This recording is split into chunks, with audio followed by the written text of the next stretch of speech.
amigos, gran vídeo el que traigo hoy, dicho por un insider, uno de los banqueros más importantes que existía, es ex banquero actualmente, de hecho, el señor Mario Conde. Lo que me llama la atención es que este vídeo me lo ha mandado mi amigo Juan a través de WhatsApp y me quedé alucinando porque dije, Juan, esto es lo que llevo comentando muchísimo tiempo. Y no solamente a través del canal en Brújula de Mercado, sino incluso en las intervenciones que he hecho en radio, en más de una ocasión con distintas radios. Decía siempre que el tema, el problema, el paradigma es el origen de el dinero, de cómo se consigue la financiación. Y aquí Mario Conde lo va a explicar muy bien. Y ahora que alguien como Mario Conde dice esto, alguien con un conocimiento como el de Mario Conde del sector financiero dice esto, me legitima o me anima, me crece para que continúe con una serie de conceptos que os voy a dar en este vídeo y que si transmito bien va a cambiaros la percepción de lo que está por venir en el mundo que os rodea con la inmensa crisis que se acerca. Y sonrío porque va a ser tan mala que hasta puede que sea la solución a todos los problemas del mundo moderno actual. Vais a entender rápido a qué me refiero. Vamos a profundizar un poco en estos temas. Bien, lo primero, que no nos vuelvan a colar el gol de que hay que apretarse el cinturón con la crisis que viene. ¿Por qué? Para empezar, la crisis que viene ya es evidente, esta es exclusivamente, o si no exclusivamente, prácticamente ya al 100% provocada por un colapso de la demanda. El problema pandémico de esta crisis de 2020 va a producir un tsunami de contracción en la producción de todos los países que la están padeciendo, y esa contracción de la producción básicamente es por el cierre de negocios, porque ya no va a haber pues consumo ni de bienes ni de servicios, el turismo se va a caer durante un año aproximadamente según estiman. Luego esto significa que si para salir de esa crisis os dicen que hay que apretarse el cinturón, nos estarán colando de nuevo el gol, porque básicamente si el problema se produce en un colapso de la demanda, es decir, de la gente real, como tú y como yo, de las empresas, las familias, los trabajadores que ya no van a salir a consumir, a iniciar negocio, transacciones, restaurantes, servicios, todo colapsa, aumentar los impuestos no solucionará el origen del problema, ¿verdad? No solo eso, incluso puede que haga más profundo el hoyo en el que nos metemos, porque cuanto más altos son los impuestos que pagas, menos dinero disponible te queda para gastártelo en otras cuestiones que podrían ser comprar bienes o servicios o invertir, lo cual generaría de algún modo bienes o servicios o rendimientos futuros. Luego entraríamos en una paradoja, ¿no? Y claro, vendrá también la película tan oída de que el gasto público, hay que reducir el déficit y por lo tanto hay que recortar el gasto público y servicios a gente como tú y como yo al fin y al cabo, ¿no? ¿Y por qué diré que vendrá la paradoja o el bulo o la mentira de que el déficit cero se consigue reduciendo, recortando el gasto público? Algo repetido como un mantra por políticos y economistas de bajo calado. Os diré por qué, sencillamente. Si profundizas sobre esto te darás cuenta que realmente el recortar gasto público en un momento de crisis en el que el sector privado está colapsando significará que habrá más gente todavía que dependía de algún modo directa o indirectamente del gasto público a las colas del paro. ¿Y qué son la gente desempleada? Un gasto. Porque hay que pagarles subsidios, desempleo. Luego esto incrementa los gastos públicos. Resulta que al recortar gastos públicos incrementamos de hecho el gasto público. Y paradójicamente, bueno, subimos entonces los impuestos. Adiós. Subes los impuestos y lo que consigues con ellos es que se consuma todavía menos. Acrecentas el problema. De hecho, si alguien no está dispuesto a pagar un IVA al 16%, ¿por qué pagaría un impuesto al consumo superior si ya no le parecía correcto el anterior? Encarecerá el precio de bienes y servicios. Dificultará aún más que se consuma, digo yo, y por lo tanto agravará aún más la crisis de demanda que se está produciendo.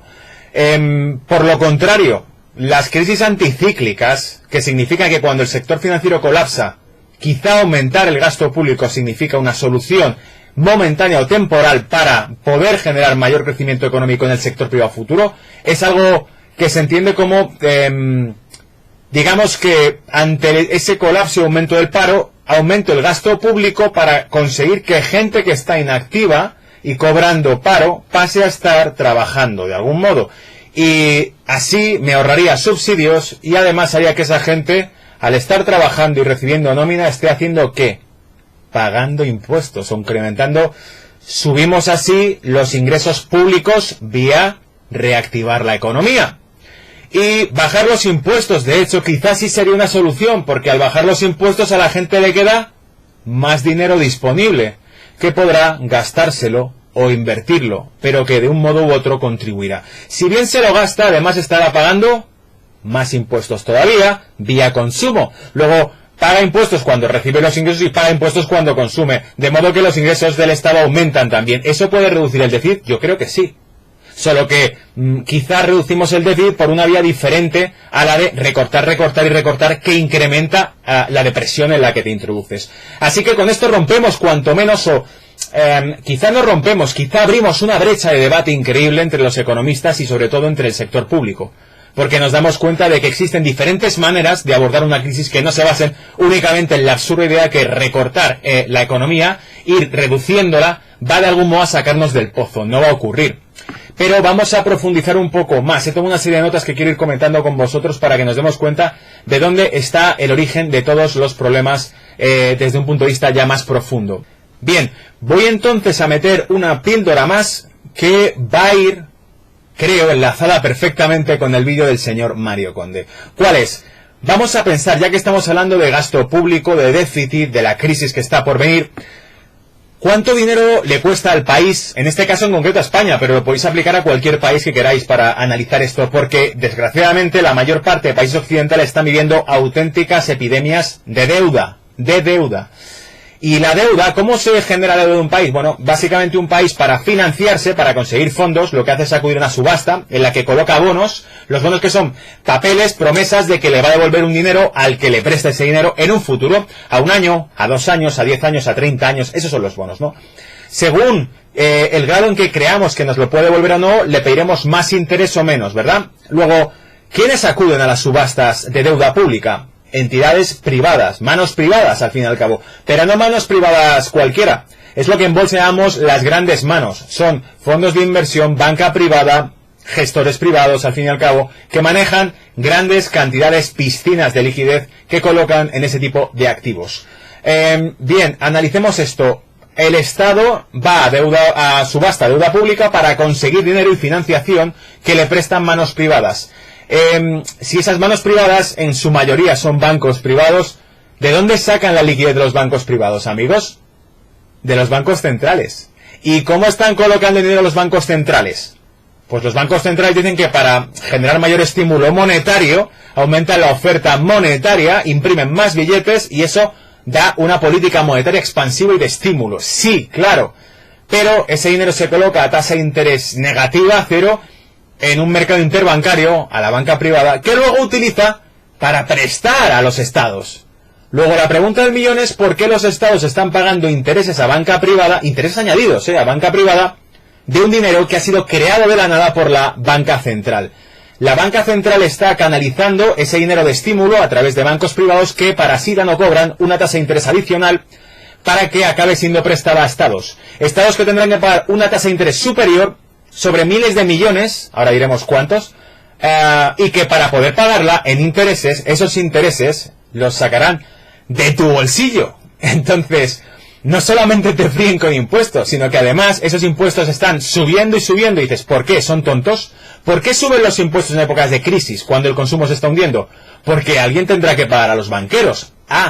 O sea que de esto va el tema, de pagar la tasa de interés de los estados. Y si conociésemos, o si fuésemos conscientes realmente del calado de este paradigma, diríamos, ¿y por qué hay que deprimir la economía con impuestos para pagar una tasa de interés sobre este agente? Digamos, de un sujeto A se inyecta tanta cantidad de dinero que pasa por un sujeto B para llegar a un sujeto C que tiene que ser el estímulo. Las familias, las empresas, el propio Estado, esos son los que tienen que recibir el estímulo, ¿no? Entonces, lo que analizamos a través del sujeto B que le añade una tasa de interés. Pero aquí viene, esto es una cuestión que creo que Donald Trump tocó cuando hizo referencia a que quiere que las ayudas para esta nueva crisis vayan directamente al ciudadano americano. ¿Qué pasaría si ese Banco Central, ya que está imprimiendo billetes de la nada, los imprimiese directamente para agentes económicos, empresas, familias, incluso la propia deuda del Estado? Que nos ahorraríamos bastante en intereses. ¿Cuánto en concreto? Bien, el Banco de España publicó en 2019, es decir, hace pocos meses, el récord de deuda que acumulaba España. Alcanzaba 1,21 billones de euros. Acordaros que en Europa los billones no son como en Estados Unidos. Los billones, 1.000 millones de dólares es 1 billón de dólares. Pero en Europa, 1.000 millones, o sea, 1 billón de euros es 1 millón de millones, ¿vale? O sea que la cifra es terrorífica. La tasa de interés que paga España al año en 2019 por esa cifra de deuda alcanza los 29.300 millones. Esto es 3 veces más de lo que se gasta España en pensiones de todo tipo. Pensiones para discapacidad, pensiones para jubilaciones, o sea, los pensionistas al fin y al cabo. Pensiones a las familias, todo alcanza una cifra, una cuota de 9.869,16 mil millones de euros. Pues resulta que 3 veces más es lo que paga España en intereses. Por eso cuando se hablan de recortar, si recortan en educación, sanidad, recortan en otra serie de partidas, en las pensiones mismo, en el fondo de pensiones, dices, ¿y por qué no recortáis donde realmente hay gasto? Que es en lo que se está pagando en tasa de interés. Porque ese es el tabú. ¿Cómo te financias? ¿Vale? ¿Y por qué el vídeo de Mario Conde viene a entrar en algo que de algún modo conecta con este debate? Porque Mario Conde nos va a plantear que por qué hay estados que no pueden emitir su propia moneda. Porque hay estados que dependen del Banco Central a través del sistema interbancario europeo para acceder a financiación. Creo que ese es un debate importante o que de algún modo podemos enlazar con el vídeo de Mario Conde, ¿vale? Entonces, cuando te das cuenta realmente de las cifras, cuando te das cuenta realmente que España ya supera el 100%, bueno, lo redujo al 96%, pero ahora ya de todas lo vamos a superar con creces. El 100% de lo que produce en deuda, o sea, tiene más deuda de lo que produce. Si ganase 2.000 euros al mes, España debería más de 2.000 euros al mes de lo que gana, ¿no? Al fin y al cabo, que es la base de cualquier default. Y os recuerdo únicamente un paradigma que he comentado muchas veces. Pensad sencillamente, si el dinero no puede ser creado de la nada, como dicen muchos que van a criticar esta idea, van a decir, no, es que los gobiernos, los estados no pueden emitir su propio dinero, porque entonces se van a autofinanciar, no se puede emitir de la nada. Entonces, ¿por qué los bancos sí lo hacen? Porque los bancos tienen lo que se llama el coeficiente de caja. Por cada 100 euros que tú dejas depositados, ellos pueden dejar 5 en la caja y prestar otros 100 al que viene. 95, que son los tuyos, más 5% de interés. 100 en total de deuda que tiene el que se ha ido por la puerta. Contabilizados, 100 en la cuenta del tipo que le han puesto crédito y 100 en tu cartilla de ahorro. 200 euros. ¿Cuántos hay en la caja? 5 euros. ¿Se está creando dinero de la nada o no? Sí. Bueno, pues si esa capacidad de generar dinero de la nada, elástico, apalancamiento financiero, la tiene un banco, ¿por qué no la puede tener un Estado? ¿No? Muchas reflexiones, he dejado muchas lagunas, hay mucho lugar para que alguno entréis a debatir, lo discutáis y me digáis, eso no es verdad por esto y por esto, y estaré encantado de entrar en ese debate, ¿vale? Nos vemos, os dejo el vídeo de Mario Conde, que lo disfrutéis. Chao. Bueno, ayer hubo una reunión, no sé si del Consejo Europeo, en fin, en la cumbre de la Unión Europea, sobre el tema de la pandemia y para nosotros es extremadamente importante. Y yo creo que los medios de comunicación, sobre todo determinados medios que ya conocemos, lo están vendiendo de una forma que no se corresponde con la realidad y, sin embargo, como digo, es muy grave, muy serio y conviene tener las ideas muy claras. Vamos a ver, como consecuencia del confinamiento ordenado por el gobierno, nuestra economía productiva en una parte sustancial se ha parado. Al pararse no se genera dinero. Sin dinero no funciona una economía. Así que entonces necesitamos dinero urgentemente. ¿Podemos los españoles imprimir dinero? No. ¿Por qué no? Pues porque sencillamente en un momento determinado decidimos que esta parcela de nuestra soberanía nacional la cedíamos al Banco Central Europeo, es decir, Alemania, Austria, Holanda, a Centro Europa, para entendernos que son los que de verdad mandan el Banco Central Europeo, como se está viendo. ¿Y por qué hicimos eso? Hombre, porque queríamos ser más europeos. Pero no llevamos siendo europeos desde el siglo V antes de Jesucristo. Sí, sí. Pero hay determinadas personas que con su complejillo interior pues se dedican a consumir eslóganes políticos sin meditar su alcance. Bueno, bien, de acuerdo. Entonces, ¿qué pasa? ¿Que no hay más alternativa que el Banco Central Europeo? Sí, no hay más alternativa. ¿Y hemos acudido allí? Sí. ¿Y qué se nos ha dicho? Bueno, pues se nos ha dicho que hay un fondo de unos medio billón, 500.000 millones de euros a repartir entre todos los países y y que va a estar estructurado, avales del Banco Europeo de Inversiones, algunas compras de deuda en el mercado secundario y el famoso MEDE, que es este mecanismo en el fondo de rescate, y que es unas determinadas cantidades se van a poder aplicar pues solo al tema sanitario y por proporción, del nivel que nos queda de endeudamiento. En definitiva, a España 25.000 millones. Nada para lo que necesitan. Y es que no hay otra alternativa. No podemos los españoles emitir deuda pública y venderla en el mercado. No. ¿Y no por qué? Pues dos razones, una teórica y otra práctica. La teórica, que es la regulación europea. No podemos sobrepasar un determinado nivel de endeudamiento sobre el Producto Interior Bruto, y si lo sobrepasamos, pues estamos infringiendo las normas del Banco Central Europeo. Vaya por Dios. ¿Y la práctica cuál es? Pues que por altos que pusiéramos los intereses, que no podemos, porque eso sería una carga tremenda, pues aunque fueran altos, el mercado no nos compraría. ¿Por qué no? Bueno, pues porque tendrían dudas de si los íbamos a pagar. No comprendo. Entonces, ¿que no hay nada que hacer? ¿Que no nos queda más remedio que ir a la Unión Europea a pedir dinero? Pues sí. ¿Dinero cómo? Pues que nos hagan transferencias. ¿Y qué dice la Unión Europea? Que si estamos de broma. Pero vamos a ver, ni siquiera con una pandemia como la que tenemos en todo lo alto, la Unión Europea está dispuesta a reaccionar. Bueno, ni siquiera con la pandemia. Así que calculen en los tiempos de normalidad. ¿Y entonces qué nos dicen? Nos dicen que lo tengamos claro. Eurobonos o coronabonos ni por el forro. Pero señores, ¿la Unión Europea no es una unión? Vamos a ser serios. Eso queda muy bonito, lo de unión. Pero a la hora de la verdad estamos viendo que la tesis es cada uno por su lado, cada palo que aguante su vela, y en este caso, cada país que aguante su virus. Bien, pero como no tenemos más remedio hay que seguir, ¿no? Pues sí. ¿Y qué es lo que hemos hecho? Pues pedir un fondo de transferencias de 1,5 billones de euros. Y que además las transferencias se den a cada país en carácter no devolutivo. Y que nosotros podamos administrar ese dinero para la reconstrucción nacional. ¿Y qué han dicho? Pues en un primer momento que si íbamos de broma, ¿no? Y ayer se reúne. Y la prensa dice, el Consejo Europeo acuerda la creación del fondo, como si todo estuviera terminado. Pero como uno ya es zorro viejo en esto de los medios de comunicación y conoce cómo funciona la prensa, empieza a leer la letra pequeña. De eso nada. Nada. Lo que se ha aprobado es, vamos a empezar a estudiar la creación del fondo, pero con un matiz importante.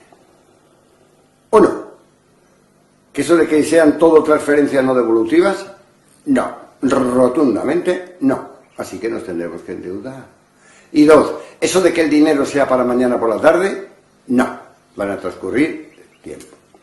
Y como el otro dinero, esos medio billón, primero nos corresponde muy poco y en segundo lugar está tardando, que eso lo saben todos los empresarios, si es que está tardando el dinero, si es que el dinero no está, pues lo tenemos complicado. Una pregunta, ¿el Banco de Inglaterra puede emitir dinero? Sí. ¿Estados Unidos? Sí. ¿Japón? Sí. Ajá. ¿China? Sí. ¿Rusia? Sí. ¿España? No. ¿Italia? No. ¿Alemania? De hecho sí. Porque el Banco Central Europeo, quien lo controla es Alemania. Vamos a ver, señores, la situación es muy seria. Necesitamos dinero y dinero ya. No para dentro de 2 meses. Que ya hay una situación de penuria. Es que no nos damos cuenta de que para el centro y norte de Europa, en alguna medida, el sur son países que se dedican a gastar el dinero en putas y juerga, lo cual es rotundamente injusto para la inmensa mayoría de los españoles. Esa es la base de lo que está pasando. Y me parece que además de la tragedia que implica esta pandemia en vidas y en economía y en estabilidad social, que encima nosotros no podamos responder por nosotros mismos a nuestro propio destino. No sé, sientes una frustración personal importante.